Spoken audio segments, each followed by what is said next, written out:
Hello and welcome to online study best plus. मैं हूं अमित कुमार शुक्ला। आज हम लोग अपने पब्लिक एडमिनिस्ट्रेशन सीरीज में आगे बात करेंगे और कल मैंने आपको ऑर्गेनाइजेशन के बारे में कुछ बताया था, उसी का जो लेक्चर का कंटिन्यूएशन है वो आज करेंगे। तो कुछ चीजें हम लोगों ने कल डिस्कस कर ली थी, जो रेस्ट थिंग्स हैं वो आज हम डिस्कस करेंगे। जैसे हम लोग पढ़ रहे हैं ऑर्गेनाइजेशन में आज जो हम लोग पढ़ेंगे that is committee, council, commission and independent regulatory commission या इंडिपेंडेंट रेगुलेटरी अथॉरिटी, इनके बारे में। और फिर हम लोग देखेंगे कि जो पब्लिक इंटरप्राइजेज होते हैं, लोक उद्यम होते हैं, उनको कितनी कैटेगरी में डिवाइड कर सकते हैं और उनका एक कंपैरेटिव स्टडी। ये मैंने ऑलरेडी इसलिए लिख रखा है ताकि जो बच्चे इसको देख के नोट्स बनाएं, क्योंकि मैं एक फ्लो में बोलता जाऊंगा तो आपको मैं भी ये समझना है कि इसको प्रॉपर्ली नोट्स के रूप में कैसे कन्वर्ट करना है। उस सुविधा के लिए मैंने पहले ही यहाँ नोट्स के फॉर्म में रखा है, बस मैं एक्सप्लेन करता जाऊंगा, यही आपका नोट्स हो जाएगा। तो ये आपका 1.5 घंटे का जो लेक्चर होगा वो हार्डली 20 मिनट में या 15 मिनट में कंप्लीट हो जाएगा। आइए शुरू करते हैं। कमेटी क्या होती है, समिति क्या होती है? किसी पर्टिकुलर ऑब्जेक्टिव को पूरा करने के लिए जब कुछ लोगों का एक ग्रुप बनाया जाता है तो उसे कमेटी कहते हैं। कि जैसे मान लीजिए कि इन्फ्लेशन को कंट्रोल कैसे किया जाए, कैसे इन्फ्लेशन को बहुत कम भी ना रहने दिया जाए और बहुत ज्यादा भी ना हो जाए इन्फ्लेशन, उसके लिए आरबीआई ने एक कमेटी बना दी या मॉनेटरी पॉलिसी कमेटी बना दी कि ये मॉनेटरी पॉलिसी कैसे सही से रहनी चाहिए। जब किसी पर्टिकुलर ऑब्जेक्टिव को पाने के लिए एक ही तरह के व्यक्तियों का समूह एक साथ रखा जाए उसे हम लोग कमेटी या समिति कहते हैं। इसकी खासियत ये होती है इसमें डिफरेंट फील्ड्स के लोग नहीं होते, बल्कि एक ही फील्ड के ज्यादातर लोग होते हैं। फिर काउंसिल पे आते हैं हम लोग, परिषद जिसे हिंदी में कहते हैं। परिषद क्या होती है कि जब किसी कमेटी में इलेक्टेड, नॉन इलेक्टेड और नॉमिनेटेड मेंबर्स भी शामिल होते हैं, राइट, तो उसे हम लोग क्या बोल देते हैं? काउंसिल बोल देते हैं। So council is a type of committee, council is a type of committee consist of elected, non elected and nominated members. जब किसी कमेटी में डिफरेंट फील्ड के लोग आ जाते हैं तो कमेटी फिर क्या हो जाती है? काउंसिल हो जाती है। फॉर इंस्टेंस लेजिस्लेटिव काउंसिल हो गई, नगर पालिका परिषद हो गई, एटसेट्रा। ठीक है ना। इसमें क्या था? एक ही फील्ड के लोग थे। और काउंसिल में क्या है? काउंसिल एक ऐसी कमेटी है जिसमें विभिन्न क्षेत्रों के चाहे लोग आ जाते हैं, उसमें निर्वाचित भी हो सकते हैं, गैर निर्वाचित भी हो सकते हैं, नामित भी हो सकते हैं। तीसरा आता है commission. So commission is also a type of committee with semi judicial right.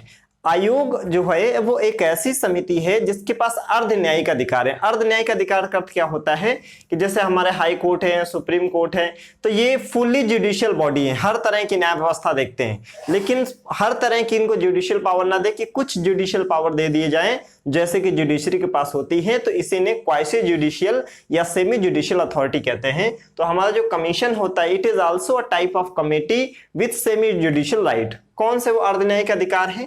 जैसे किसी पार्टी को सम्मन भेज सकते हैं, ये बेलेबल वारंट जारी कर सकते हैं और ये नॉन बेलेबल वारंट जारी कर सकते हैं। यानी अर्धन्यायिक अधिकार में उदाहरण के तौर पे क्या, ये किसी भी पार्टी को सम्मन भेज सकते हैं, जमानती वारंट इशू कर सकते हैं और गैर जमानती वारंट इशू कर सकते हैं। ठीक है। फिर कमीशन के हम लोग अगर टाइप देखें तो ये छोटी सी डेफिनेशन हो गई।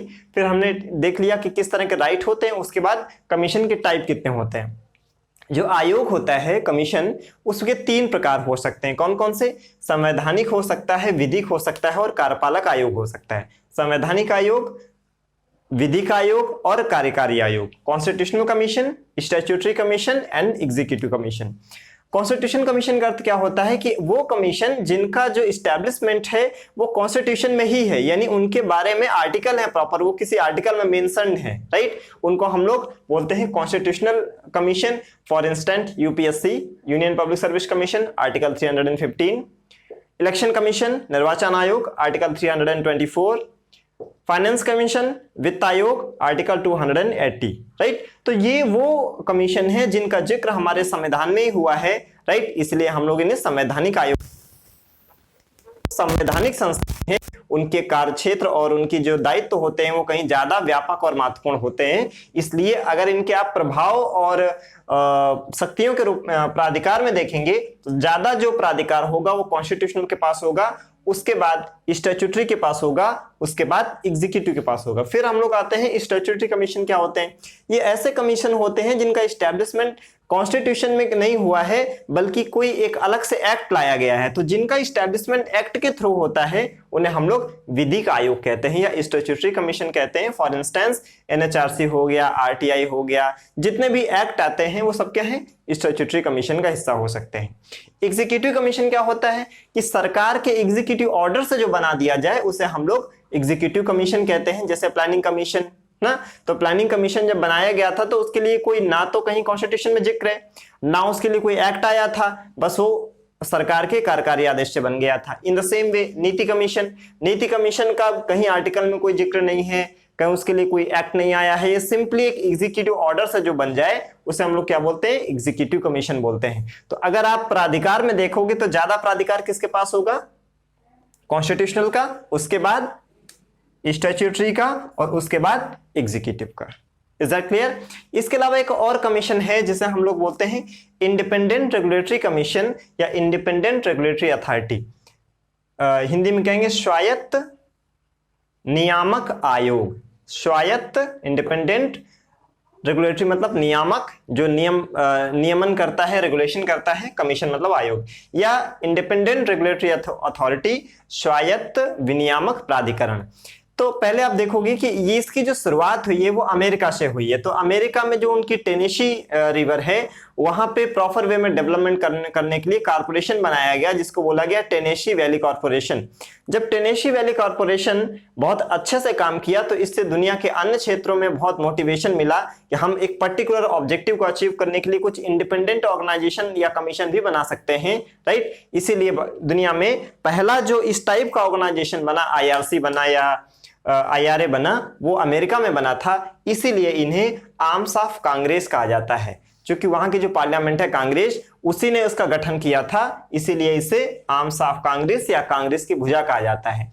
अब चूंकि ये इंडिपेंडेंट होती हैं, इनमें सरकार और ब्यूरोक्रेसी का जो कंट्रोल और इंटरफेयर होता है वो लगभग नेग्लिजिबल होता है, यानी इनमें बहुत ज्यादा ऑटोनॉमी होती है। That is why it is also known as island of autonomy, या इन्हें स्वायत्तता के द्वीप भी कहा जाता है। तो इतनी बात आ गई समझ में। आईआरसी आईआरए का जो गठन की शुरुआत हुई है वो अमेरिकी कांग्रेस के द्वारा की गई, इसीलिए इन्हें कांग्रेस की भुजा कहते हैं। और जो अमेरिका में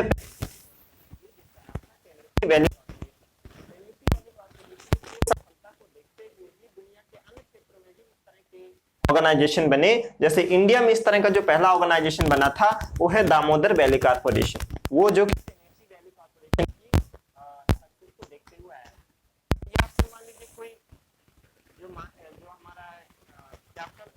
शेयर मार्केट है, शेयर मार्केट है रेगुलेशन के लिए या सेकेंडरी मार्केट के रेगुलेशन के लिए एक अलग से बॉडी होनी चाहिए, राइट। वो इंडिपेंडेंट बॉडी होनी चाहिए, उसके लिए कौन, सेबी। इंश्योरेंस से रिलेटेड जो डिस्प्यूट्स हैं या उनका रेगुलेशन कैसे होना चाहिए, उसके लिए एक अलग से इंडिपेंडेंट बॉडी है।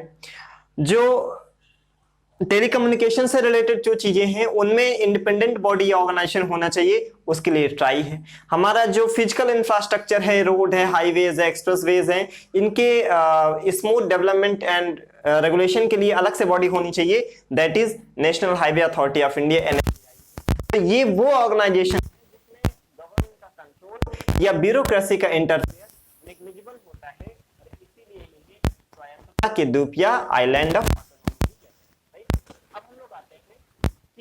पब्लिक एंटरप्राइजेस क्या होते हैं, लोक उद्यम क्या होते हैं। तो कोई भी लोक उद्यम हो बेसिकली तीन ऑब्जेक्टिव को पूरा करने के लिए होता है। कोई भी लोक उद्यम होगा उसमें तीन चीजें होंगी, प्रोड्यूसिंग गुड्स एंड सर्विसेज, वस्तु और सेवा का उत्पादन। कोई भी लोक उद्यम हो या तो आपको कोई गुड्स बना के देगा या कोई सर्विस बना के देगा या कोई सर्विस देगा। Second, management and professional level, पेशेवर ढंग से प्रबंधन होगा। जो भी पब्लिक इंटरप्राइजेस होंगे उनका जो मैनेजमेंट होता है वो एकदम पेशेवर ढंग से होता है, जैसे कि प्राइवेट में होता है, right. And third, market rate, बाजार दर। जो भी ये वस्तु या सेवा बनाएंगे वो आपको मार्केट रेट पर अवेलेबल कराएंगे। तो जब ये तीनों चीजें किसी भी ऑर्गेनाइजेशन में पाई जाएंगी उसे हम लोग बोल देंगे पब्लिक इंटरप्राइजेस। पब्लिक का अर्थ क्या है, लोक, लोक उद्यम। और लोक का अर्थ लोक प्रशासन में वैसे कई अर्थ होते हैं, लेकिन लोक प्रशासन में जब हम लोक वर्ड बोलते हैं उसका अर्थ होता है सरकारी। तो लोक उद्यम मतलब सरकारी उद्यम। तो ऐसा कोई भी सरकारी संगठन जिसमें ये तीनों ऑब्जेक्टिव पाए जाएंगे और उसको पूरा करने के लिए जो इंटरप्राइज या उद्यम बनाया जाएगा, इन 3 ऑब्जेक्टिव को अचीव करने के लिए जो इंटरप्राइज बनाया जाएगा सरकार के द्वारा, उसे क्या कहा जाएगा? Public enterprises. Any enterprises developed by government to achieve these 3 targets which are producing goods and services, management and professional level and providing goods and services at market rate. If these 3 things are combined together and these are delivered by any enterprises which is established by the public, that is government, then that particular organization will be known as public enterprises. ये होगी definition. अब in how many types you can divide the public enterprises? In broader sense, any public enterprises can be divided into 3 categories, right? Departmental undertakings, विभागीय उपक्रम, public corporation, सार्वजनिक निगम and GC, government companies. किसी भी लोक उद्यम को मुख्यतः 3 भागों में बांट सकते हैं: सार्वजनिक, विभागीय उपक्रम, सार्वजनिक निगम और सरकारी कंपनी। अब इनका हम लोग कंपैरेटिव स्टडी देख लेते हैं कि इनमें तुलनात्मक अध्ययन क्या हो सकता है। तो जो कंपैरेटिव स्टडी का बेस्ट तरीका होता है, कभी भी आप लोग करें तो क्या करें, जिन चाहे 2 के बीच कंपैरिजन करना हो, 3 के बीच, 4 के बीच, जितने भी चीजें हो यूनिट्स में अगर आपको कंपैरिजन करना है तो ये बेस्ट मेथड होता है कि आप लेफ्ट साइड लिखें फैक्टर्स और राइट साइड्स जिनके बारे में कंपैरिजन करना है उनको लिख दें। जैसे मैंने लेफ्ट साइड क्या लिखा, कारक या फैक्टर्स, और इधर डीयू, इधर पीसी, इधर GC, departmental undertakings, public corporation and government company. अब आते हैं कि पहले फैक्टर्स में हेड, प्रमुख कौन होता है। तो कोई भी डीयू हो, उसका जो प्रमुख होगा एक मिनिस्टर होगा, एक जो हमारा पॉलिटिकल एग्जीक्यूटिव है उसका जो हेड होगा वो होगा, यानी कि इसका हेड कौन होगा? सदैविक मंत्री होगा। इसका कौन होगा? इसका बोर्ड ऑफ डायरेक्टर होगा, इसका डायरेक्टर हेड होगा। इसका कौन होगा? बोर्ड ऑफ मैनेजमेंट होगा। यहाँ पर जो प्रमुख होता है वो मंत्री होता है, यहाँ पे निदेशक मंडल होता है और यहाँ पर प्रबंधक मंडल होता है। सेकेंड, पर्सोनल, कार्मिक जो होते हैं। तो जो डीयू के कार्मिक होते हैं उनको सरकारी कर्मचारी या सिविल सेवक कहते हैं। ध्यान रखना है कि जो डीयू के कार्मिक होते हैं उन्हें सिविल सर्वेंट या गवर्नमेंट एम्प्लॉइज कहते हैं, जबकि जो पीसी के एम्प्लॉइज होते हैं उनको सिविल सर्वेंट नहीं कहते हैं, उनको बोलते हैं employees of the corporation. In the same way जो जीसी के पर्सोनल होते हैं, जीसी के पर्सोनल को हम लोग क्या बोलते हैं? Employees of the company, government company, सरकारी कंपनी। फिर तीसरा जो फैक्टर है रिक्रूटमेंट, भर्ती। तो इसमें डिपार्टमेंटल अंडरटेकिंग्स में जो भर्ती होती है उसमें ज्यादातर जो भर्तियां होती हैं वो यूपीएससी कराती है। जो पीसी में रिक्रूटमेंट होता है उसका सिलेक्शन बोर्ड क्राइटेरिया डिसाइड करता है, उसके आधार पे होता है, राइट। और इसका जो गवर्नमेंट कंपनीज होती है इसमें जो रिक्रूटमेंट होता है it is professional and expert from the market. इसमें बाजार से जो विशेषज्ञ और पेशेवर लोग हैं उनको लिया जाता है। यानी ये अगर मार्केट के टैलेंट पूल को अगर कोई अट्रैक्ट करता है सबसे ज्यादा इन तीनों में से तो कौन है? गवर्नमेंट कंपनीज है। फिर पर्सोनल एंड फाइनेंस पॉलिसीज, कार्मिक एवं वित्तीय नीतियां जो नेक्स्ट है, डिसाइडेड बाय गवर्नमेंट। अब चूंकि इनमें जो डीयू होते हैं इनमें गवर्नमेंट का कंट्रोल बहुत ज्यादा होता है, तो मोटा मोटा समझ लेना कि अगर कभी भूल भी जाओ तो गवर्नमेंट का कंट्रोल बहुत ज्यादा होगा तो उस बिहाफ पे भी आंसर दे सकते हो। तो इनकी जो कार्मिक और वित्तीय नीतियां होंगी these are decided by the government, सरकार द्वारा निर्धारित, डिसाइडेड बाय बीओडी, निदेशक मंडल द्वारा निर्धारित, board of director, and decided by BOM, board of management, प्रबंधक मंडल द्वारा निर्धारित। एस्टैब्लिशमेंट, इनका जो एस्टैब्लिशमेंट होता है डीयू का वो सरकार के एग्जीक्यूटिव ऑर्डर से होता है। तो एग्जीक्यूटिव ऑर्डर जो पब्लिक कॉर्पोरेशन होता है वो किसी एक्ट के द्वारा लाया जाता है। तो एक्ट एंड कोई भी जो गवर्नमेंट कंपनी होती है उसको एस्टैब्लिशमेंट करने के लिए आपको जो कंपनी एक्ट में रजिस्ट्रेशन कराना पड़ता है। पहले कंपनी एक्ट 1956 चला करता था, अब ये रिवाइज हो गया है। तो अब अगर कोई कंपनी एस्टैब्लिश की जाएगी तो कंपनी एक्ट 2013 में रजिस्ट्रेशन करा के ही कोई कंपनी एस्टैब्लिश की जा सकती है। फिर एनी चेंज, अगर कोई परिवर्तन करना है तो अब चूंकि ये कार्यकारी आदेश से था तो कोई नेक्स्ट एग्जीक्यूटिव ऑर्डर से जैसा परिवर्तन करना चाहो वैसा हो जाएगा। इसमें क्या है, कोई भी परिवर्तन करना पड़ेगा तो उस एक्ट में ही अमेंडमेंट करना पड़ेगा। Any change if you want to do in public corporation you have to amend that particular act. यहाँ पे जो कंपनी एक्ट था उसमें आपको अमेंडमेंट करना पड़ेगा, तो आपको जो गवर्नमेंट कंपनी उसमें चेंज कर सकते हैं। फाइनेंस एंड कैपिटल, चूंकि इसमें सरकार का ही कंट्रोल सबसे ज्यादा है तो जाहिर सी बात है इसकी जो पूंजी होगी, वित्त होगा, उसका 100% कंट्रीब्यूशन कौन करता है? गवर्नमेंट। इसमें क्या होता है, इनिशियली तो गवर्नमेंट करती है, लेकिन धीरे धीरे गवर्नमेंट का स्टेक कम होता चला जाता है और अपने मार्केट और अदर सोर्सेस से भी अपने फाइनेंस और कैपिटल को लेने लगते हैं। और जो कंपनीज होती हैं इसमें सरकार का पैसा नहीं होता है, ये मार्केट और इनके आपके सेल्फ जनरेटेड जो सोर्सेज होते हैं उसी के थ्रू ये लोग अपने फाइनेंस एंड कैपिटल की नीड को पूरा करते हैं।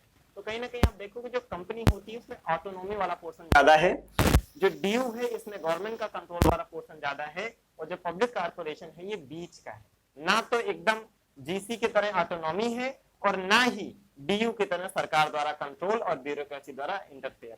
फिर ऑडिट, तो अब जो कि सरकार का ही हस्तक्षेप है तो डीयू का ऑडिट कौन करेगा? इसका जो लेखा परीक्षण करेगा वो कौन करेगा? कैग करेगा। इसका लेखा परीक्षण एज पर एक्ट, जैसा अधिनियम में प्रावधान होंगे उसके अकॉर्डिंग इनका लेखा परीक्षण किया जाएगा। लेखा परीक्षण का मतलब होता है कि जो आपने फाइनेंस रिलेटेड चीजें की उसमें कितनी एफिशिएंसी थी, कहीं आपने गबन तो नहीं कर दिया, पैसे का मिसयूज तो नहीं किया है, आपने एफिशिएंसी इंश्योर की है कि नहीं, ये सब चीजें जो चेक की जाती हैं वो ऑडिट के थ्रू। इसमें क्या होगा, अब चूंकि ये लगभग ऑटोनॉमी होती है इनमें, तो इनका ऑडिट भी क्या होगा? Independent auditor and chartered accountant के द्वारा इनका ऑडिट होता है। Next, political control and interfere of the bureaucracy. तो जो नेक्स्ट फैक्टर है, मे भी आपको ना दिख रहा हो, बहुत छोटा लिखा है तो मैं बोल दे रहा हूँ, जो नेक्स्ट फैक्टर है political control and interfere of the bureaucracy. तो इसमें क्या होगा? हाईएस्ट, इसमें क्या होगा? मीडियम टू हाई, और इसमें क्या होगा? नेग्लिजिबल होगा, क्योंकि इसमें ऑटोनॉमी ज्यादा होती है। एग्जांपल में क्या हो सकता है? जैसे डीयू का एग्जांपल होगा, डीआरडीओ हो गया, इसरो हो गया, रेलवे हो गया, है ना, आकाशवाणी हो गया, these are the example of the DU. PC के एग्जांपल में क्या हो सकता है? आरबीआई हो गया, यूपीएसआरटीसी जो बसेस चलती हैं, ये सब हो गया, है ना। एंड जीसी में क्या हो सकता है? जैसे भेल, SAIL, GAIL, these are the example of क्या? Government companies. अब सवाल ये उठता है कि इन तीनों में कौन सा अच्छा है? तो देखिए, अपनी अपनी जरूरतों और परिस्थिति और को देखते हुए तीनों की अपनी अलग अलग प्रासंगिकता है, रेलिवेंस है, और तीनों अपनी जगह ठीक है।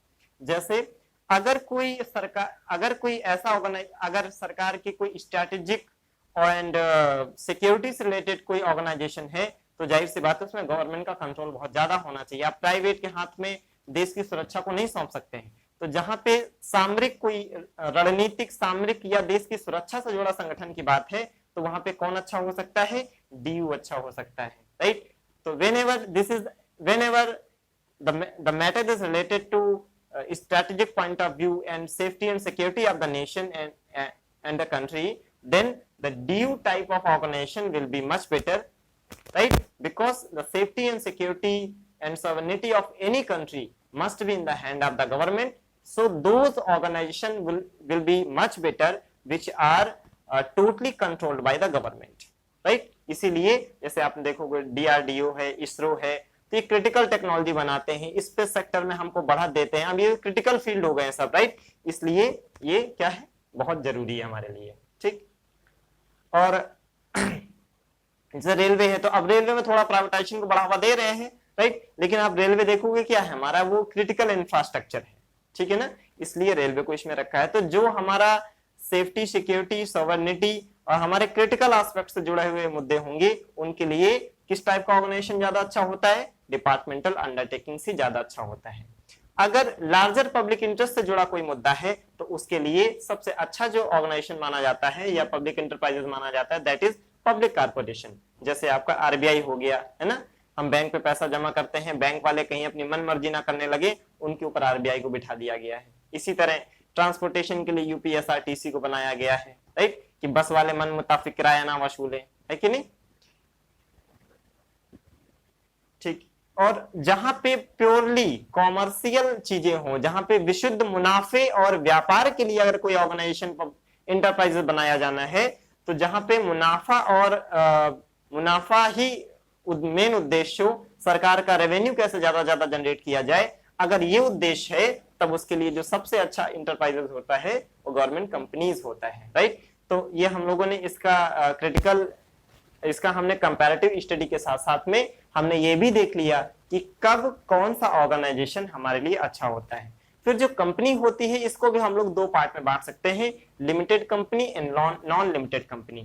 तो लिमिटेड और नॉन लिमिटेड कंपनी में डिफरेंस क्या होता है कि वो कंपनी जो शेयर मार्केट में शेयर जारी कर सकती है वो लिमिटेड कंपनी है, और जो नॉन लिमिटेड कंपनी होती है उनको शेयर जारी करने का अधिकार नहीं होता है। Further limited company can be divided into two category, public limited and private limited. So आज के लिए इतना ही। कल हम लोग जब आगे देखेंगे तो कंपनी एक्ट के बारे में थोड़ा चर्चा करेंगे और थोड़ी सी बातें और हम लोग जो कंपनी से रिलेटेड होंगी वो करेंगे, राइट। और कल जहां तक आपकी यूनिट भी वाइंड अप हो जाएगी, जो कि जो पब्लिक प्राइवेट पार्टनरशिप है मैं आपको बहुत पहले भी पढ़ा चुका हूं, राइट। तो उसको मैं नहीं पढ़ाऊंगा, तो मोस्ट प्रोबेबली कल हमारा यूनिट खत्म हो जाएगा। आई होप आप इसको नोट्स प्रॉपरली बनाएंगे और इसी तरह आगे पढ़ते रहिए। Thank you so much.